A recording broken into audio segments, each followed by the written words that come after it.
This demo is going to be focused on character design. We're going to work together to develop a character and just take a look at the process of it and tips to help you when you're creating your own. So on screen right now is Clip Studio Paint. It is a digital program perfect for sketching, painting, and animating, making comic books. And this is the software we're going to be using to create our character.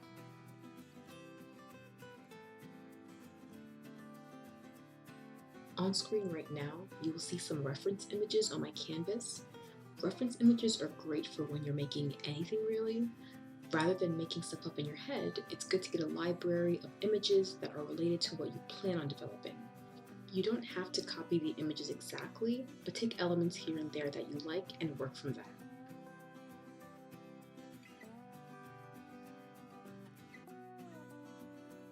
For this particular character, I only knew I wanted to make someone that had a bow and arrow. Why, I'm not really sure, but I wanted to. So I got some references of archers and medieval-esque clothing with some poses.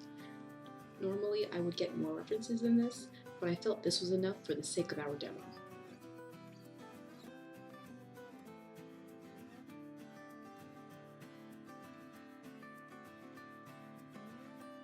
And you're going to see me flip my canvas back and forth a lot during this video. Working on a flipped canvas is helpful to see the errors in anatomy. You can do this with a sketch on paper as well.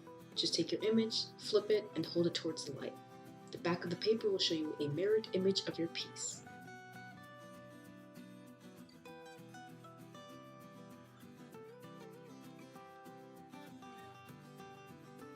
As you can see, next to the images, I wrote out some words. My handwriting is a bit messy, so it may be hard to read, but what it says is forest, mythical, tough, revenge.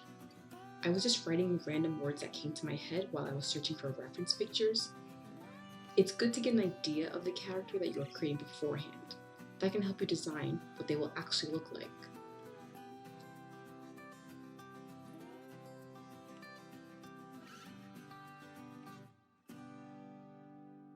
So going back to the character design, you can see me doing a really simple and quick sketch. I wanted this character to be very strong and sturdy, so I used a lot of sharp angles and square shapes to convey that in her body. I decided to pose her pulling a bow out of her quiver, which I actually had to Google what an arrow holder was even called. I wanted her to look like she was ready for action, like something was about to happen, hence the intense look on her face.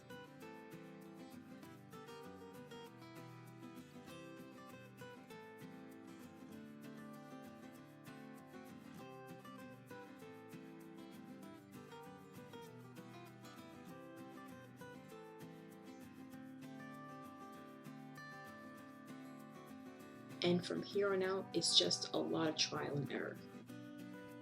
As I'm drawing, I'm still thinking about who this girl is. Maybe she lived in a forest with her family.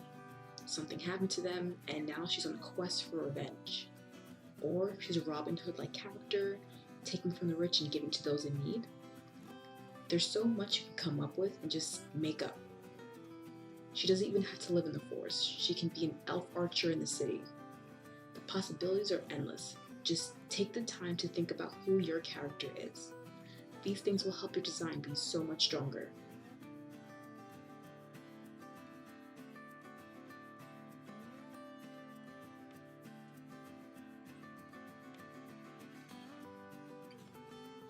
And to be honest, I wasn't entirely happy with how this character came out. I was having trouble landing on clothing that I liked. It would have definitely helped to have gotten more references of medieval styles, but I worked with what I had.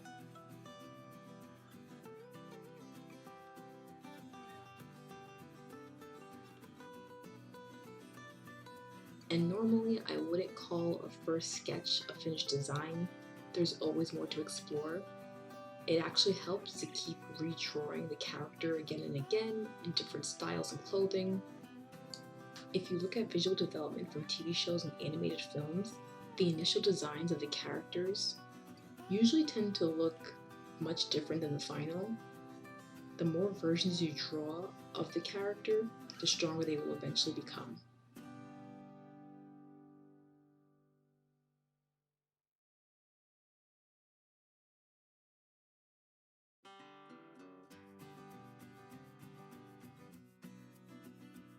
So here is our elf archer warrior, who I'm kind of thinking I want to give powers now too.